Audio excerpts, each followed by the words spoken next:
Hello, Chandler Bing. Hello, Mr. Bing. I love you. It's been 6 months. It's not funny. الصاحب الفاضي رزق لازم نحافظ عليه. تعال نشوف اللي هيحصل. Stay tuned. Subscribe. What's going on everybody? This is Ahmed Yunus and you're watching English for more fun. اهلا بكم شباب في حلقه جديده من مسلسل Friends. المسلسل اللي بنتعلم منه ازاي الامريكان بيتكلموا انجليزي كل يوم. المشهد اللي معانا النهارده هنشوف جوي ملك الانتخه بيعلم راس المتعود على الشغل ازاي ينتخ زيه. يا ريت تفضل معانا لاخر الحلقه عشان تعرف ايه اللي هيحصل في النهايه. لأول مرة تشوف القناة فاحنا بنتعلم انجليزي من اهل اللغة من الافلام والمسلسلات. لو حابب تكون واحد من ال 15000 اخ واخت اللي بيتعلموا انجليزي من الافلام اشترك وفعل الجرس عشان يوصلك الحلقات اول باول. صلى على النبي and let's get the show on the road. What are you doing? I reorganized the fridge. طيب اول حاجة في المشهد جوي شاف راس قاعد في الثلاجة فقال له what are you doing؟ يعني ماذا تفعل؟ تعمل ايه؟ فراس قال له I reorganized the fridge.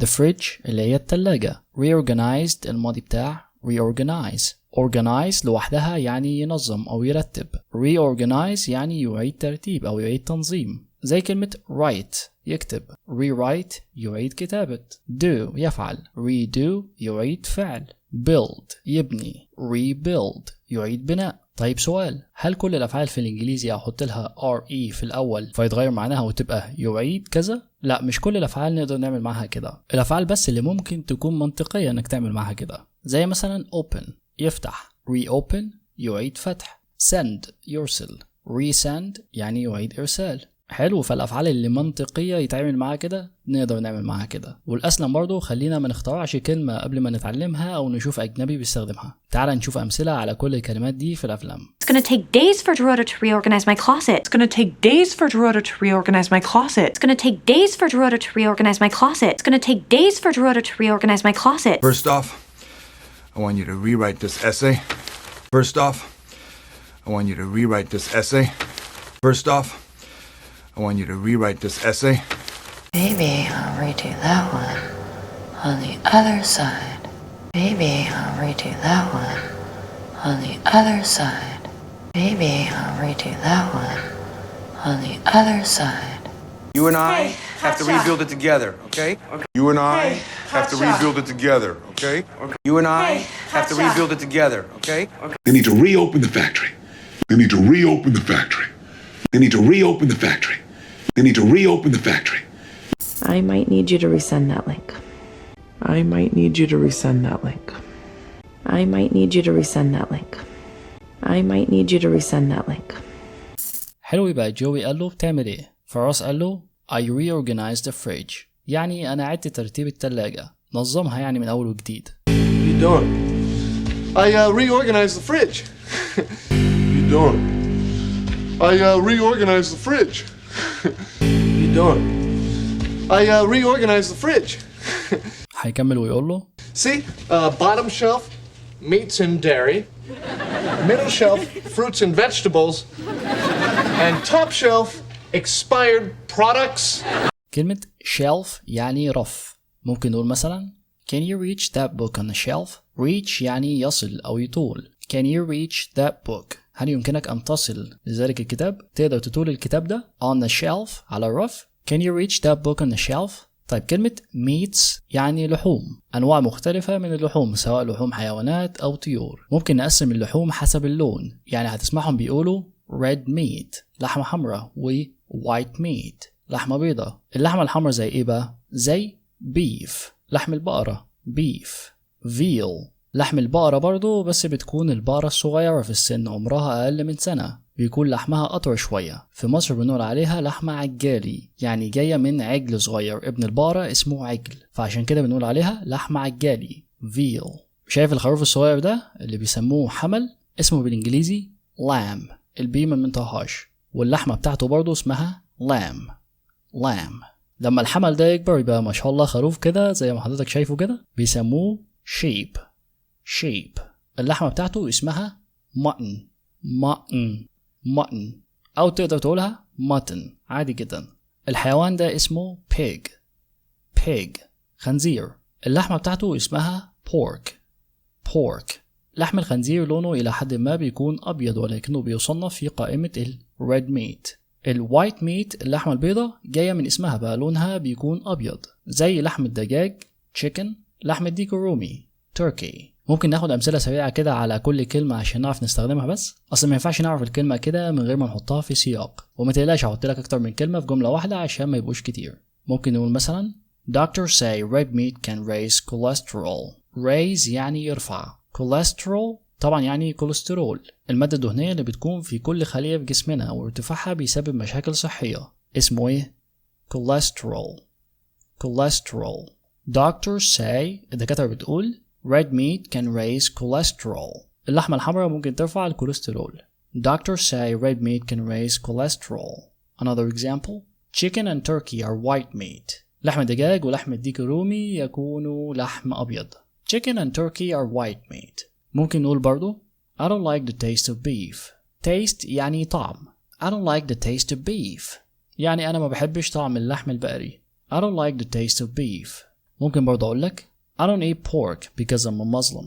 I don't eat pork. أنا ما باكلش لحم خنزير because I'm a Muslim. عشان أنا مسلم. على فكرة ممكن تقول Muslim زي ما أغلب الأمريكان بيقولوها، وممكن برضو تقولها كده Muslim. I don't eat pork because I'm a Muslim. يعني أنا ما باكلش لحم خنزير عشان أنا مسلم. الحمد لله. I don't eat pork because I'm a Muslim. ممكن برضو نقول Lamb cooks faster than mutton. Lamb cooks faster than mutton. يعني لحم الحمل يطهى أسرع من لحم الخروف. Lamb cooks faster than mutton. آخر مثال ده هيفرق برضو بين نوعين اللحمة دي. بنقول مثلا Veal is more tender than beef. Tender في الأكل معناها طري. Veal is more tender than beef. يعني اللحمة العجاري طرية أكتر من لحم البقر. Veal is more tender than beef. طيب كلمة dairy معناها اللبن ومشتقاته زي التشيز جبنة، يوغرت زبادي، butter زبدة وهكذا. طيب طبعا عارفين إن fruits يعني فواكه و vegetables يعني خضروات. fruits vegetables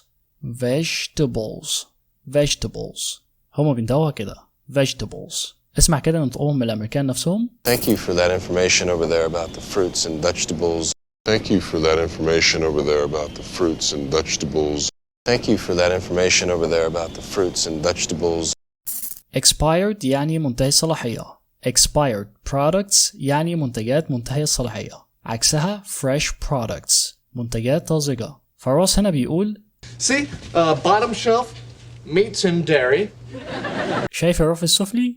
لحوم ومشتقات اللبن. طبعا مفيش لحوم ولا مشتقات طبعا مفيش لحوم ولا مشتقات ألبان. Middle shelf, fruits and vegetables. الرف الأوسط فواكه وخضروات. طبعا في تفاحة بس يعني. And top shelf, expired products. والرف العلوي منتجات منتهية الصلاحية. قصده يعني يقول له انتوا عايشين على أكل بايظ من زمان. تسمعها كلها كده تاني. See, bottom shelf, meats and dairy. Middle shelf, fruits and vegetables. And top shelf, expired products. جوي بقى هيرد عليه ويقول له Why are you doing this? Because I am bored out of my mind.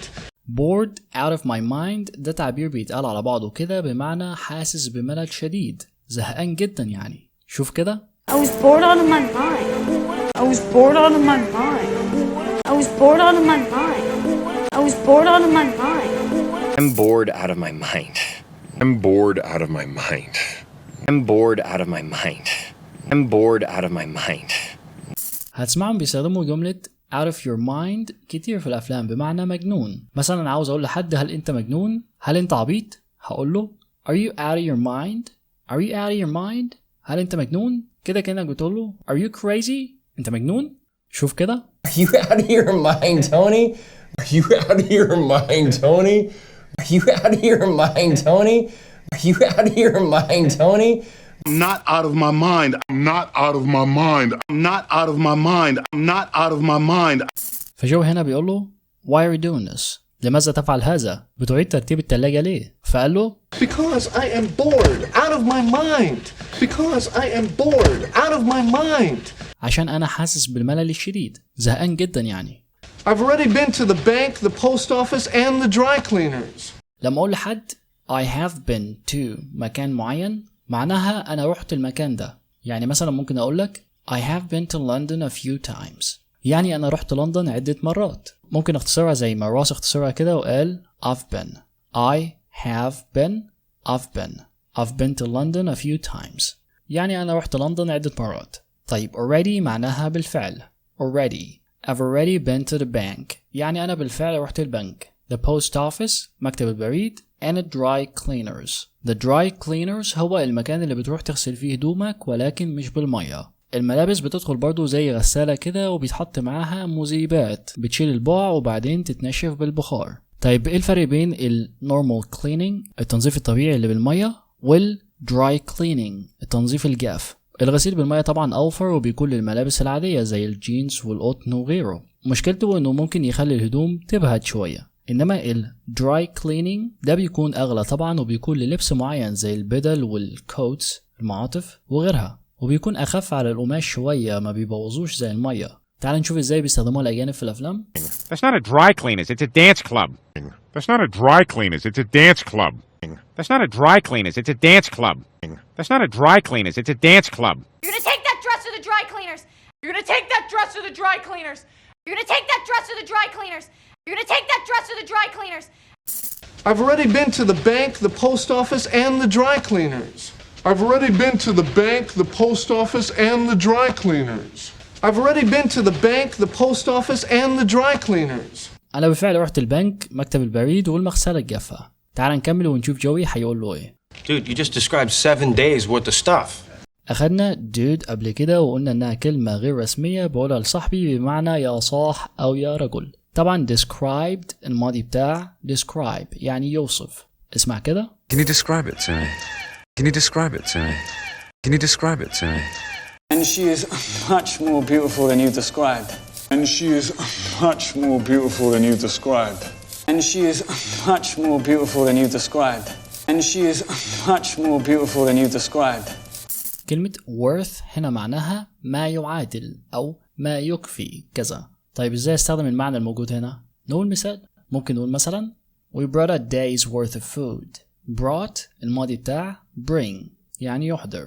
A day's worth أي day يعني يوم. الapostrophe s أو الفاصلة والاس دي بتاعة الملكية. يعني مثلا ممكن أقول لك اسم بنت زي ريتشل وأحط جنبها كلمة house. عاوز أقول بيت بتاع ريتشل، بيت ملك ريتشل. هزود الفاصلة والاس دي وأقول Rachel's house. Rachel's house يعني بيت بتاع ريتشل، بيت ملك ريتشل. لما أقول a day's worth يعني ما يعادل أو ما يكفي يوم. الapostrophe s دي موجودة ليه؟ عشان أقولك إن الشيء اللي بيعادل أو يكفي خاص باليوم ده، الحاجة اللي تكفي اليوم ده، الحاجة بتاعت اليوم ده. يعني لما قلنا a day's worth of food يعني ما يعادل أو يكفي يوم من الطعام، الطعام بتاع اليوم ده، طعام يعني يكفي اليوم ده. طيب لو حبينا نجمع الأيام دي، يعني بدل ما أقول a day يوم واحد عاوزين نقول مثلا 3 days 3 أيام.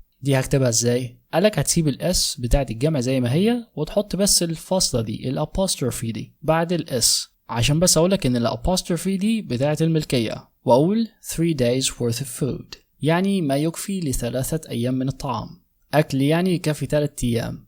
We brought 3 days worth of food يعني نحن أحضرنا ما يكفي ل3 أيام من الطعام. جبنا يعني اللي يكفينا 3 أيام من الأكل. حلو؟ طيب كلمة stuff قلنا قبل كده إن معناها حاجات أو أشياء، فجواب بيقول له Dude, you just described. يا صاح أنت للتو وصفت 7 days worth of stuff ما يعادل 7 أيام من الأشياء. يعني أنت رحت للبنك ومكتب البريد والمغسلة الجافة، دي حاجات تعادل 7 أيام. يعني أنت ممكن تروح المشاوير دي على 7 أيام مش تعملها كلها في يوم واحد. Dude, you just described 7 days worth of stuff. Dude, you just described 7 days worth of stuff. Dude, you just described 7 days worth of stuff. يا صاح أنت للتو وصفت ما يعادل 7 أيام من الأشياء اللي ممكن تعملها. You gotta spread it out a little, you know? Have got to بنختصر في الكلام ونقول gotta يعني يجب أن. أخدناه كتير قبل كده.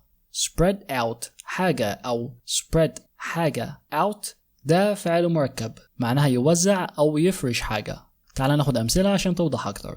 ممكن نقول Don't try to study everything today. Spread it out over the week. Don't try to study everything today. يعني ما تحاولش تذاكر كل حاجة النهاردة. Spread it out over the week. Spread it out over the week. يعني وزعها على الأسبوع. وزع المذاكرة يعني على مدار الأسبوع. ما تذاكرش كل حاجة النهاردة. Don't try to study everything today. Spread it out over the week. تعال نقول مثال تاني على معنى يفرش بقى. احنا قلنا يوزع، تعال بقى ناخد معنى يفرش في مثال تاني. ممكن نقول مثلا spread out the blanket on the grass. عرفنا قبل كده ان blanket يعني بطانية و grass يعني عشب. spread out the blanket on the grass يعني افرش البطانية على العشب. spread out the blanket on the grass. يا صاح انت للتو وصفت ما يعادل 7 أيام من الاشياء اللي ممكن تعملها. You gotta spread it out a little, you know? You gotta spread it out a little, you know? You gotta spread it out a little, you know? يجب ان توزعها قليلا. وزع المشاوير والحاجات اللي انت بتعملها دي على 7 أيام، مش كلها في يوم واحد. انا راجل خبرة في الكسل وقاعد ما بشتغلش. وهيكمل ويقول Haven't you ever been unemployed? Hey, I am not unemployed. I'm on sabbatical. Hey, don't get religious on me, okay? unemployed يعني عاطل أو ما بيشتغلش. ممكن نقول My brother is unemployed and looking for a job. يعني أخوي عاطل وبيدور على وظيفة. My brother is unemployed and looking for a job.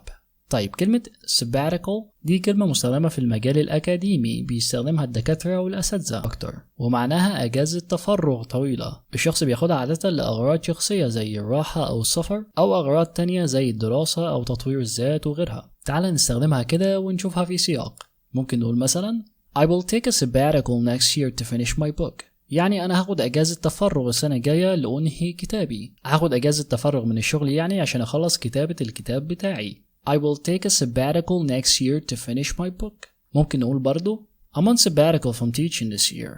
يعني أنا في أجازة تفرغ من التدريس هذا العام. I'm on sabbatical from teaching this year. شوف كده. Take a sabbatical from work and write or paint or whatever. Take a sabbatical from work and write or paint or whatever. Take a sabbatical from work and write or paint or whatever. Your office told me you were on sabbatical. Your office told me you were on sabbatical. Your office told me you were on sabbatical. Your office told me you were on sabbatical. طيب كلمة religious يعني متدين. شوف كده. He's very religious. He's very religious. He's very religious. He's very religious. I'm not a religious man, sir. I'm not a religious man, sir. I'm not a religious man, sir. لما أقول لحد don't get religious on me دي معناها ما تبقاش متدين عليا. تعال نستخدمها بس عشان المعنى يوضح أكتر. ممكن مثلا حد يقول You shouldn't lie. It's morally wrong. Lie يعني يكذب. Morally يعني أخلاقيا. You shouldn't lie. لا ينبغي عليك أن تكذب. It's morally wrong. إنها أخلاقيا غلط. الكذب ده حاجة أخلاقيا مش صح. فممكن حد يرد عليه ويقول له Whoa, don't get religious on me. It was just a white lie. A white lie يعني كذبة بيضة. معروف عندنا في العربي دي بيقولك حتى دي كذبة بيضة يا عم عادي. مفيش حاجة اسمها كذبة بيضة، الكذب هو الكذب بس احنا بنحاول نتهرب يعني. Whoa, don't get religious on me يعني ما تبقاش متدين عليا. It was just a white lie. دي كانت بس كذبة بيضة. You shouldn't lie. It's morally wrong. Whoa, don't get religious on me. It was just a white lie. إذن جوي بيقول له Haven't you ever been unemployed? Haven't you ever been unemployed? Haven't you ever been unemployed? يعني هل عمرك ما كنت عاطل قبل كده؟ فرد راس وقال له Hey, I am not unemployed. I'm on sabbatical. Hey, أنا مش عاطل، أنا في أجازة تفرغ. هم عاطيني أجازة من الشغل بس ارتاح أو أعمل حاجة، إنما أنا مش عاطل. فجوي قال له Hey, don't get religious on me, okay? Hey, ما تبقاش متدين عليا، تمام؟ ما تدخلناش في الدين دلوقتي. طيب سؤال، ليه جوي قال له ما تبقاش متدين عليا؟ هو روس أصلا قال حاجة أو اتكلم في الدين؟ خليني أقول لك كلمة sabbatical جاية من كلمة Sabbath، وده يوم مخصص للعبادة والراحة عند اليهود، ممنوع فيه العمل وهو يوم السبت. فكلمة sabbatical دي الصفة أو الادجكتيف من كلمة Sabbath. يعني Sabbath هو يوم السبت اللي اليهود ما بيشتغلوش فيه، وطلع منها صفة وهي sabbatical يعني سبتي، خاص بيوم السبت يعني اللي هو اليوم الخاص بالعبادة وما بيشتغلوش فيه. إنما sabbatical اللي خدناها وكان يقصدها راس دي اسم noun ومعناها أجازة تفرغ زي ما قلنا. إذن جوي قال له don't get religious on me ما تبقاش متدين عليا. 1 لأنه فكر إنه بيتكلم عن السبت بتاع اليهود، لأن روس أصلا المفاجأة يهودي. أو جوي ما يعرفش يعني إيه sabbatical أصلا، لأنها كلمة زي ما قلنا أكاديمية شوية، وإحنا عارفين إن جوي بيفك الخط بالعافية، فما فهمش يعني إيه sabbatical، فقال له ما تدخلناش في الدين لو سمحت، عشان الكلمة دي ممكن تكون جاية من كلمة Sabbath اللي هو سبت اليهود، وراس يهودي، فقال له ما تدخلناش في الدين لو سمحت. Don't get religious on me, okay? Haven't you ever been unemployed? Hey, I am not unemployed. I'm on sabbatical. Hey, don't get religious on me, okay? Haven't you ever been unemployed? Hey, I am not unemployed. I'm on sabbatical. Hey, don't get religious on me, okay? Haven't you ever been unemployed? Hey, I am not unemployed. I'm on sabbatical. Hey, don't get religious on me, okay? طبعا راس مصدوم، واحنا بنتكلم في ايه وهو بيقول لي ايه. تعال نكمل ونشوف جوي هيقول ايه. A guy in your position needs to be a little better at relaxing, you know? Well, why do you think we have the comfortable chairs? Comfortable يعني مريح، واخدناها قبل كده. Comfortable. A guy in your position يعني راجل في مكانك، في وضعك، في حالتك. Needs to be a little better at relaxing, you know? يجب أن يكون أفضل قليلا في الاسترخاء. حد زيك المفروض يكون عارف شوية ازاي يرتاح. Why do you think? What do you think? لماذا تعتقد؟ We have the comfortable chairs. نحن لدينا الكراسي المريحة. هو أنت فاكر إحنا عندنا الكراسي المريحة دي ليه؟ عشان نتفرج عليها مثلا؟ حتى هياخده ويقول له Look, come here, sit down. Ready? Watch. Come here. تعال هنا. Sit down. اقعد. Ready? جاهز؟ Watch. اتفرج أو راقب. شوف أنا أعمل إيه. حتى في جملة كده مشهورة بيقولوها وهي watch and learn. watch and learn يعني اتفرج وتعلم يا باشا. اتفرج وشوف بقى انا هعمل ايه. لما حد مثلا ما يعرفش يعمل حاجه وانت تقوم تعملها مكانه، ممكن تقول له اتفرج وتعلم. شوف بقى يا باشا انا هعمل ايه. watch and learn. اسمع كده. watch and learn. watch and learn. watch and learn. watch and learn my friends. watch and learn my friends. watch and learn my friends. خلينا نكمل ونشوف هيعمل ايه. And then good night يعني تصبح على خير. شوف قالها بسرعة ازاي. good night. And then راس بقى هيقول له So what, we just sit? Oh no. We're not gonna just sit. Watch.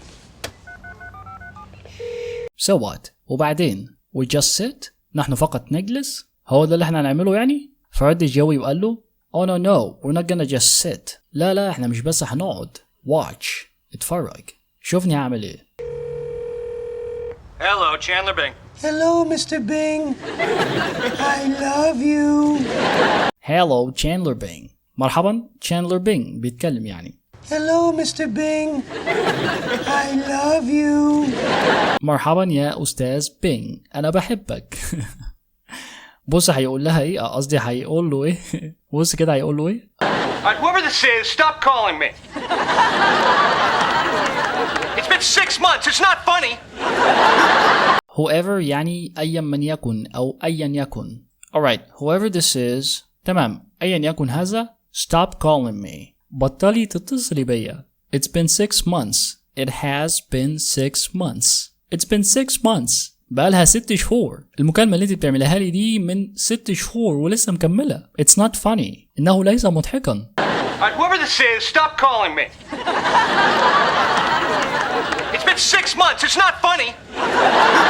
الموضوع مش مضحك يعني، بقالك 6 شهور بتكلميني وتقولي بحبك. جوي هيصمم برضه ويقول له But I love you. Leave me alone. For the love of God, leave me alone. Leave me alone يعني اتركني وحدي أو دعني وشأني، سيبني في حالي يعني. For the love of God دي اللي بنقولها بالله عليك، بالله عليك اعمل كذا، بالله عليك ما تعملش كذا. For the love of God. شوف كده. For the love of God, don't hang up. For the love of God, don't hang up. For the love of God, don't hang up. For the love of God, don't hang up. Sir, for the love of God, please sit in your chair. Sir, for the love of God, please sit in your chair. Sir, for the love of God, please sit in your chair. But I love you. لكني أحبك، أنا بحبك يا عم. فقال له Leave me alone. For the love of God, leave me alone. سيبيني في حالي، بالله عليك سيبيني في حالي. بص هيقول ايه بقى. And that's Wednesday. And that's Wednesday يعني وده يوم الأربعاء. بقالي 6 شهور كل يوم 4 اتصل بتشاندلر وأعمل فيه كده. And that's Wednesday يعني شوف تفرغ يعني هو فاضي جدا. And that's Wednesday. بس كده يا سيدي هنقف هنا النهارده. لو استفدت بأي حاجة ادعم القناة بلايك وشير وكومنت عشان تساعدنا نستمر بإذن الله. صلوا على النبي واشوفكم إن شاء الله في حلقة جديدة بمشهد جديد. شكرا والسلام عليكم. Subscribe.